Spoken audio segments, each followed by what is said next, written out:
Hello and what's up mga kamotors. So long time no see. Shout out sa inyong lahat dyan na nanonood, especially sa mga kamotors natin dyan.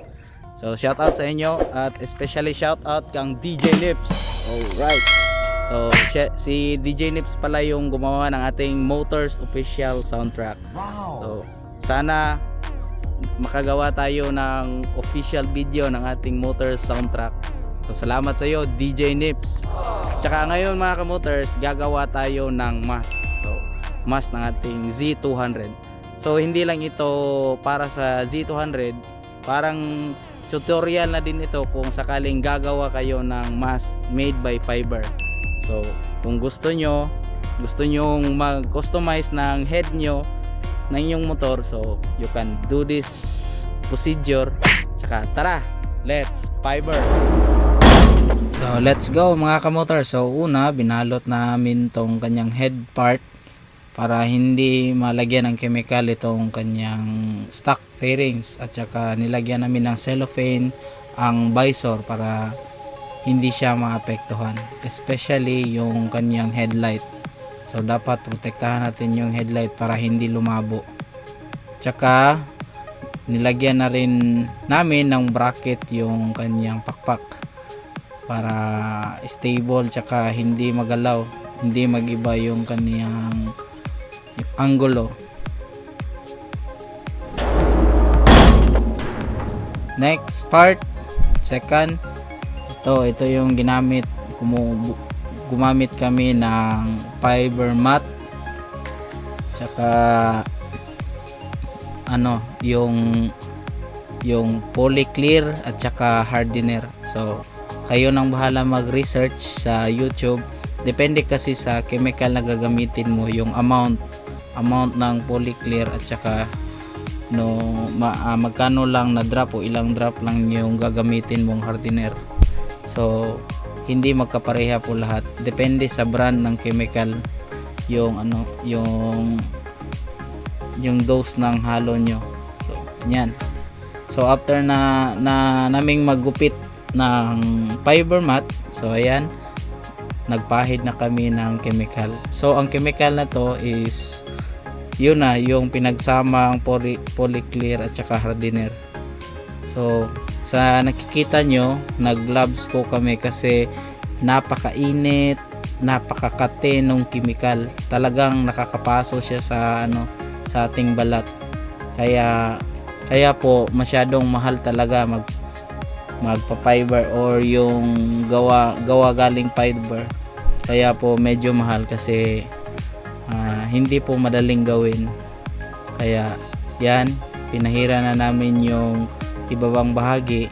Inuna namin ito mga kamotors kasi ito yung medyo tricky part, kasi maraming detalye dito sa ilalim. Unlike dun sa itaas, lagay ka na lang ng lagay. So ganyan, dapat number one technique dyan is dapat magsobra yung nilagay mo, kasi kukunan pa yan, puputulin pa yan.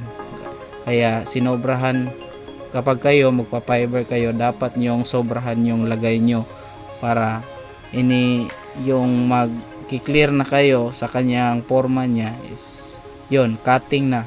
Mas maganda yung sobra kaysa nagkulang. So kinapal na namin agad kasi pa yan, isa-sander pa yan. So ninipis at ninipis din yan, kaya kinapala na lang namin.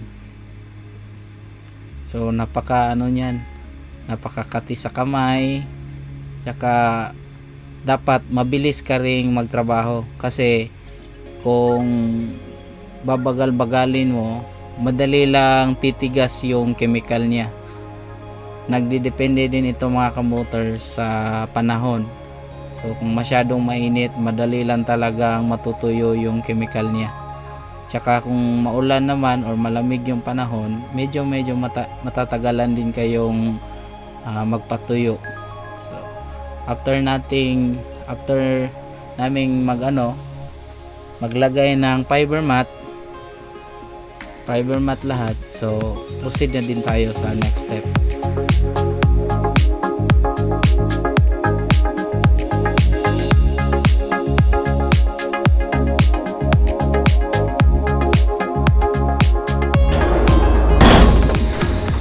So dito mga kamoters is sinasandar na namin. So pinuputol na namin yung mga exist na ano niya. So gaya ng sinabi ko kanina, dapat magsobra kayo kasi pag cut nyo maganda yung resulta kaysa kulang.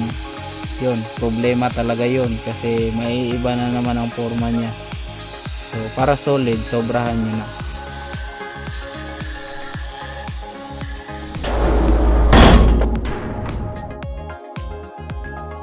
Update, medyo matagal kaming nakapag-update kasi sarado yung mga store, walang mapagbibilihan ng mga materials, kaya salpak na natin. Naka-fiber na po siya, tsaka babatakan na siya para lumitaw yung kanyang mga detalye. Ganyan lang siya, parang mas lang, salpak nyo lang, tsaka yan na, yan ang forma niya.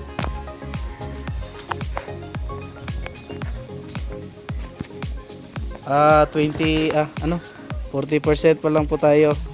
Tsaka doon nagsasabi na mataas yung wings niya. Ito po siya, mas mataas pa po yung manubela kaysa doon sa wings. Huwag kayong mag-alala. Nasasabi nyo lang na mataas kasi sa front view ito yung nauuna, which is lalapad yung angle niya. Pero kapag dito ka naman, dito na side, syempre mas malapad yung manubela niya. No worries mga paps. Yeah.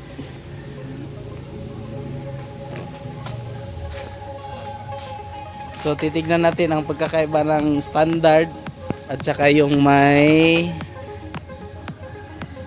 wings. Idol ka may wing, Drio. Tapad.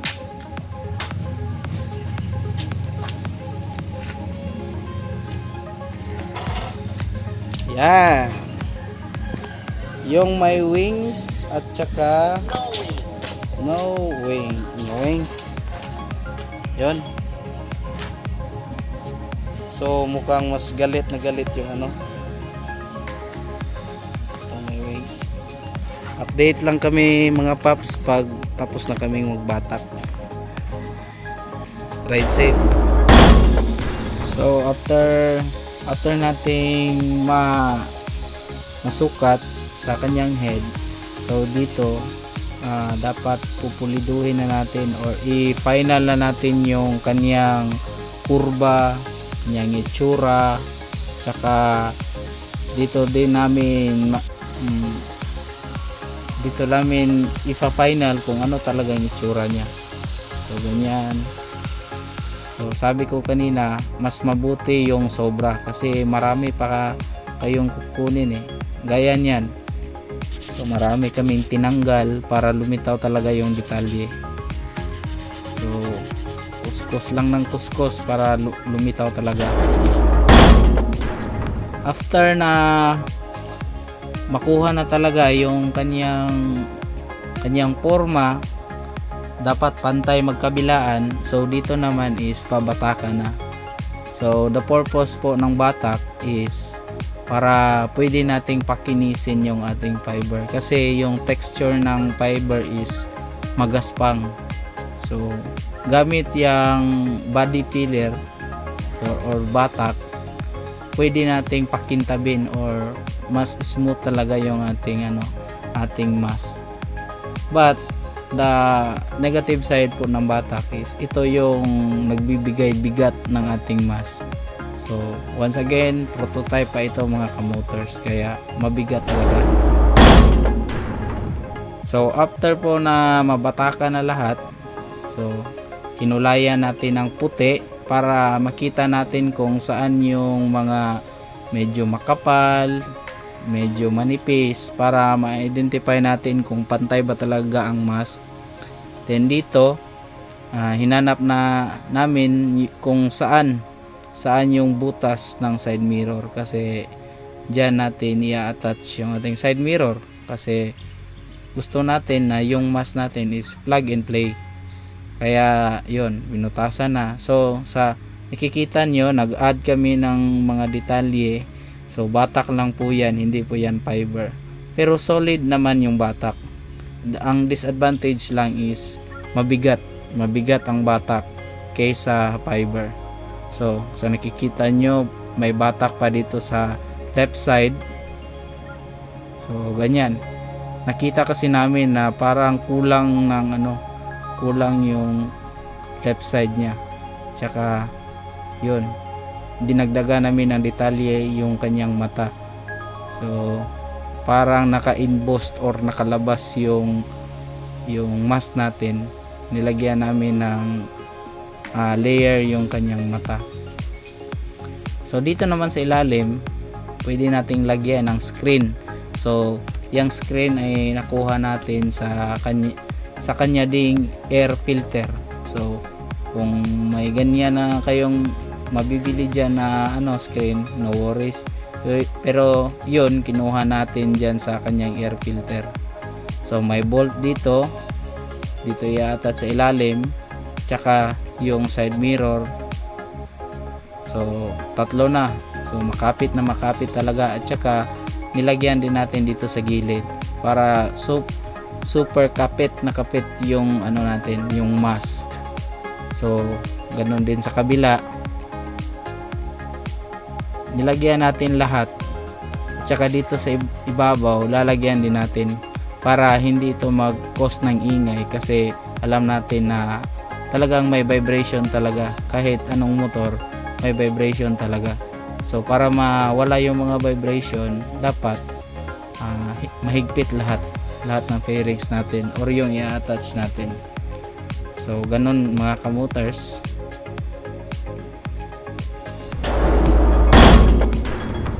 So dito pipinturahan na natin ng primer. So ito yung primer ng Samurai. So alam naman natin na subok na matibay talaga ang pintura ng Samurai, kaya ito yung ginamit namin.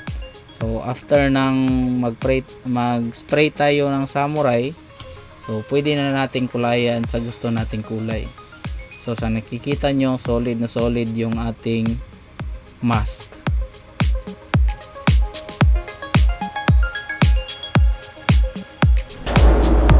So yun na nga mga kamotors, yun na. After nating maglagay ng primer, isusunod natin ang pagpipintura. As for now, kukulayan natin ng itim, kasi itim yung motor na pagsasalpakan natin. Bingo! Kaya wag na nating patagalin pa. Let's cut this out.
Ito yung ating mask mga kamotors. Wow!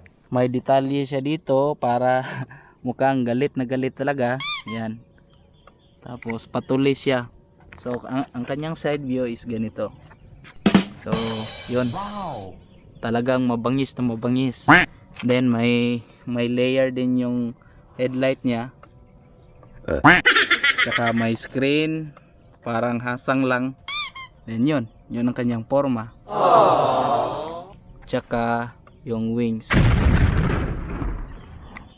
Sabi ng mga ilan na masyado daw malapad yung ating nilagay na wings or winglet or ano ba yun. So sa paggamit ko nito mga kamotors, malaki talaga ang epekto, lalo na sa stability ng kanyang takbo. So stable yung takbo niya, tsaka ano, kapag babanking ka, hindi masyadong aangat yung ano, yung front na ligid or gulong. Sorry sa word, Bisaya kasi. So yun. Tsaka kapag kung sakaling man ay magre-reproduce mag ano tayo dito, gagawa tayo ng marami or yung mass production, hindi na natin isasama tong wings kasi ito yung trade, kumbaga trademark ko ito yung ano, yung style ng ano, ng mass na to. So, kung sakaling gagawa tayo, ito lang yung head, hindi kasama yung wings. So no worries kung sakali man na mag mass production tayo. At saka reminders also mga kamotors na itong gawa natin is prototype. So maraming batak to, kaya medyo mabigat. And then sakaling kung gagawa tayo ng hulma nito, which is malaking gasto na naman, yun, gagaan na yun kasi purong fiber na. As of now, mabigat talaga to. So ayan mga kamotors, tapos na ang ating mask. So made by fiber. Tatawagin namin tong Dragon Mask. So ayan. So sa mga nagtatanong dyan kung mag-reproduce ba tayo or massive production, so parang medyo ano, medyo hindi pa natin sure. So kung gusto nyo talaga na mag-produce tayo nito ng marami, magre-resell tayo, tsaka may hihingin ako sa inyo mga kamotors. So comment kayo sa ibaba ng yung positive comment kung nagustuhan nyo ba yung mask. Tsaka uulitin ko, pag magre-reproduce tayo nito, hindi kasama yung wings. So comment kayo ng positive, tsaka huwag nyong kalimutan na maglagay kayo na #repmask. So yun, reproduce tayo ng mask na to. So #repmask. So shout out sa inyong lahat and see you sa next vlog, kamoters.